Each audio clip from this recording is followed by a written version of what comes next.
Vous êtes sur France 24 et vous avez raison. Bienvenue dans votre journal de l'Afrique. À la une ce soir, au moins 2 morts et 5 blessés, dont des enfants, suite à des tirs d'obus à Tombouctou, une ville déjà éprouvée par un blocus sévère imposé par des djihadistes depuis plusieurs mois. Les candidatures se multiplient au Sénégal à 5 mois de la présidentielle de février 2024. Mais est-ce le cas de notre invité de ce soir qui se définit comme un militant anti-impérialiste populaire et panafricain, membre de PASTEF, dont le leader Ousmane Sonko est en prison? Le député de l'opposition Guy Marius Sagna est notre invité. Nous irons sur l'île Maurice pour découvrir le tout nouveau musée intercontinental de l'esclavage avec une collection rare de visages captifs africains moulés au 19e siècle sur l'île. Un vrai trésor anthropologique découvert récemment et qui suscite des émotions. Vous le verrez, reportage à suivre.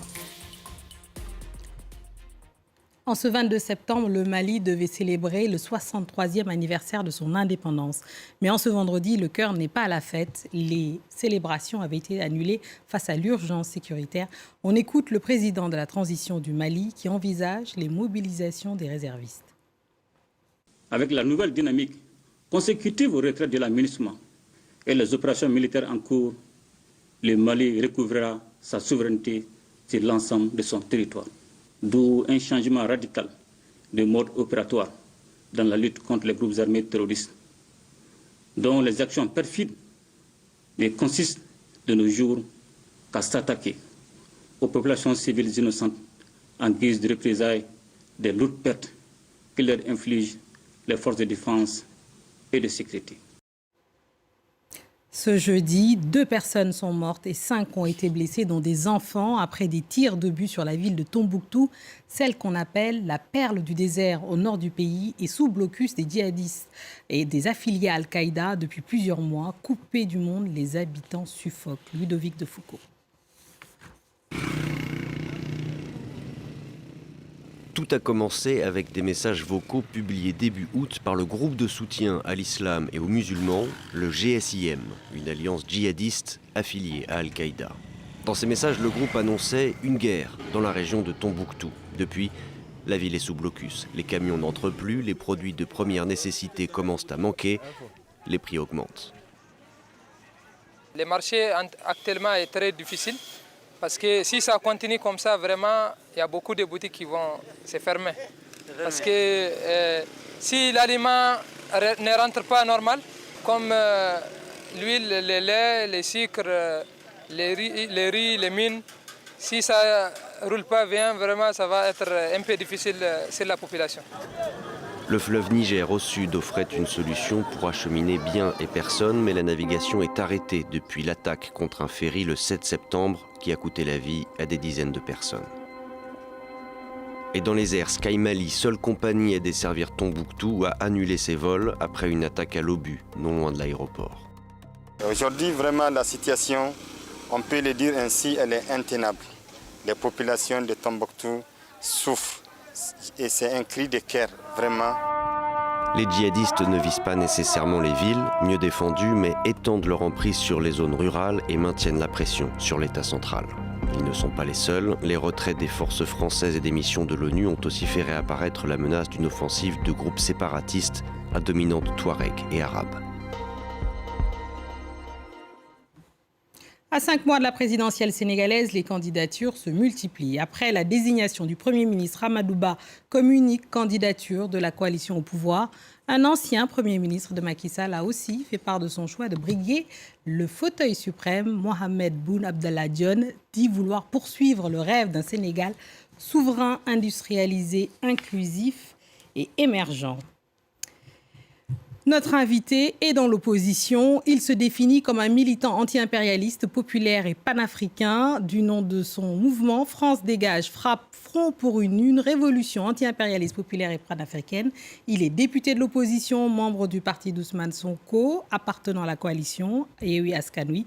Guy Marius Sagna, merci d'être sur le plateau du Journal de l'Afrique de France 24. Bonsoir, c'est moi qui vous remercie. Alors, pour commencer, les nouvelles, peut-être d'Ousmane Sonko. Sa grève de la faim a été arrêtée début septembre. Je rappelle qu'il est en prison depuis le 28 juillet. Comment va-t-il ? Il est choqué de son emprisonnement, scandalisé par la violation de ses droits, préoccupé par la situation de 1500 détenus politiques, préoccupé par l'arbitraire et les violations quotidiennes du président Macky Sall et de son gouvernement. Et oui, il nous demande d'être focus vers la victoire de février 2024 qui va le consacrer 5e président du Sénégal. Donc vous pensez qu'il sera capable d'être candidat physiquement déjà, et est-ce qu'il sera éligible en février? Vous pensez que ce sera le cas, vous? Oui. Ça ne fait aucun doute. Nous le pensons fortement, nous le pensons énergiquement, et nous sommes en train de peaufiner le programme que nous allons présenter aux Sénégalais. Nous sommes aussi en train de collecter notre budget électoral qui va nous permettre de financer sa campagne électorale à lui, le président Ousmane Sonko, et nous n'avons aucun doute quant à notre victoire dès le premier tour. Alors, Ousmane Sonko, pour vous, devrait être au-delà de votre parti, devrait être candidat de Yewwi Askan Wi, de toute l'opposition. Est-ce qu'il est en mesure de représenter toute l'opposition aujourd'hui? Alors, pas de la coalition, en tout cas, Yewwi Askan Wi. Je n'ai pas la prétention de dire qu'il sera le candidat de toute l'opposition ou de tous les membres de Yewwi Askan Wi, mais nous voulons un Ousmane Sonko qui sera le candidat de tous ceux qui veulent changer radicalement, structurellement les relations entre le Sénégal et le reste du monde. Que le Sénégal et l'Afrique ne soient plus les chevaux du reste du monde, des pays impérialistes, et que pour un Sénégal et une Afrique souveraine, unie, prospère, où on ne verra plus ce drame que constitue l'immigration piroguière, l'immigration irrégulière qui passe par le désert du Sahara, l'océan Atlantique et la mer Méditerranée, dont on dit que, par exemple, en Espagne, qu'il y a eu 16 000 Africains entre janvier dernier et juillet dernier.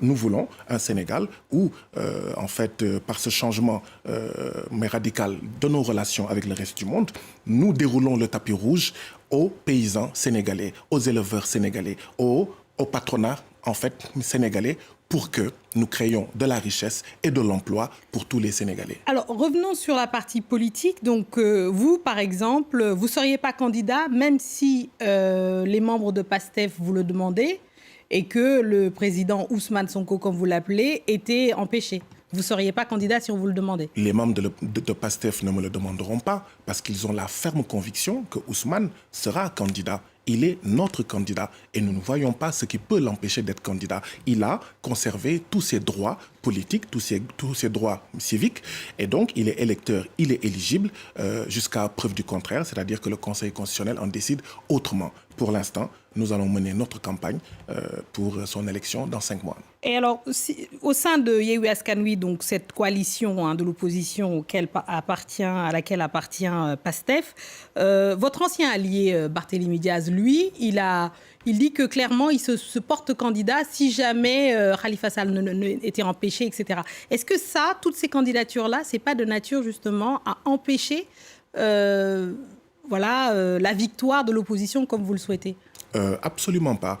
Nous estimons que nous avons l'offre politique la plus conforme aux intérêts du peuple sénégalais, parce que c'est une offre politique qui met en avant les intérêts du Sénégal, qui ronde avec ce franc CFA néocolonial, qui ronde avec les accords léonins comme les accords de pêche, qui arrachent de la bouche de nos pêcheurs nos ressources halieutiques au profit des bateaux de l'Union européenne, etc.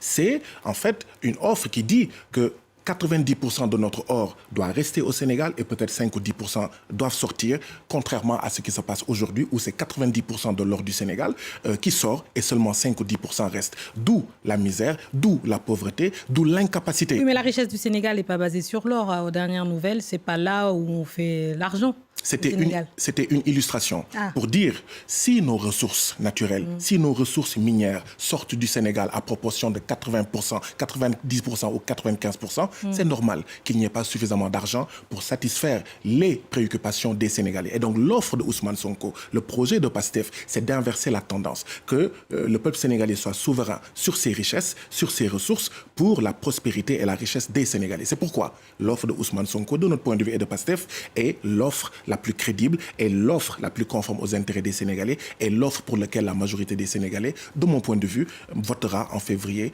2024. Donc vous êtes aussi donc, à la tête de ce mouvement, France Dégage, Frappe France Dégage.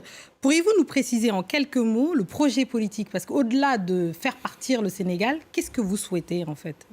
Vous faites faire partir la France. Absolument pas. En réalité, le FRAPP a lancé une campagne dont la dénomination complète est « Pour la souveraineté monétaire, France dégage ». Pour dire, la France n'a rien à faire dans nos affaires monétaires, tout comme les Africains ne sont pas présents dans les affaires monétaires de l'Union européenne. Est-ce qu'il y a un Africain qui siège au conseil d'administration de la Banque centrale de l'Union européenne? Mais non, que nenni. Pourquoi est-ce que la France continue à siéger dans nos banques centrales? Pourquoi est-ce que c'est la France qui produit nos signes monétaires? Pourquoi est-ce que c'est la France qui détermine et pèse sur les options monétaires de nos pays? D'où d'accord, le fait que nous soyons incapables d'utiliser le levier monétaire pour lutter contre le chômage, pour donner suffisamment de crédit à nos patrons, à nos agriculteurs, etc. C'est un des projets de PASTEF, c'est un des projets de Ousmane Sonko, et c'est pourquoi nous disons que oui, ce projet-là, c'est le projet patriotique, c'est un projet panafricain, et voilà, ce n'est pas les Français, ce ne sont pas les Français, ce n'est pas la France, mais pour dire non à cette immixtion, cette ingérence, cette occupation monétaire de la France. C'est surtout sur la monnaie. On vous a entendu. Tout à fait. Merci beaucoup. Mais aussi sur l'armée étrangère française qui occupe aussi le Sénégal. D'accord, on vous a entendu. Merci beaucoup, Guy-Marius Sagna. Merci beaucoup. Allez, restez avec nous car je vous emmène à Maurice à la découverte du musée intercontinental de l'esclavage qui ouvre enfin ses portes après 12 ans de travaux pour réconcilier la population avec son histoire. Les visiteurs peuvent découvrir une chose rare, une collection de captifs africains moulés au 19e siècle sur l'île, un véritable trésor anthropologique découvert récemment et qui suscite évidemment l'émotion sur place. Reportage à Port-Louis, Abdullah Erali. Ces images et ces captations 3D sont inédites. Elles représentent des bustes de captifs africains moulés sur nature en 1846 à Maurice et découverts en France au Château Royal de Blois il y a 5 ans seulement. Leur présence au musée intercontinental de l'esclavage est un moment intense pour leurs descendants. Ça m'émeut, ça m'impressionne, ça m'émeut d'être là. On fait quelque chose. On est sentiment le bateau, on est avec eux. Ça fait un drôle d'impression, un drôle de sensation, un drôle de feeling. Voilà. Ce captif africain était originaire du Mozambique, nom d'origine Nyama Kanyua, rebaptisé Jean-Hector Lili. Lili, un nom porté encore 200 ans plus tard par des familles mauriciennes. Très émouvant de pouvoir voir le visage de nos ancêtres, des premiers Lili qui sont débarqués à l'île Maurice. On ne croyait pas, absolument pas, que quelque chose comme ça pouvait être possible, de pouvoir retrouver les visages de nos ancêtres. La collection est accompagnée d'une documentation individuelle de captifs originaires du Mozambique, du Malawi, de la Tanzanie et des Comores notamment. Une mine d'informations pour les chercheurs mauriciens qui prônent la réparation. C'est un musée qui, d'abord, est là à vocation de réparation historique, culturelle. Cette histoire a été niée. Ici, à Maurice, l'idée de ce musée, c'est surtout représenter ceux qui sont absents. La création du musée intercontinental de l'esclavage découle des 290 recommandations faites en 2011 par la commission Justice et Vérité, une commission destinée à réconcilier la population mauricienne avec son passé. C'est la fin de cette édition. Merci à tous ceux qui nous ont suivis, en particulier ceux de Ziguinchor à Port-Louis en passant par Tombouctou. Restez avec nous car l'actualité continue sur France 24.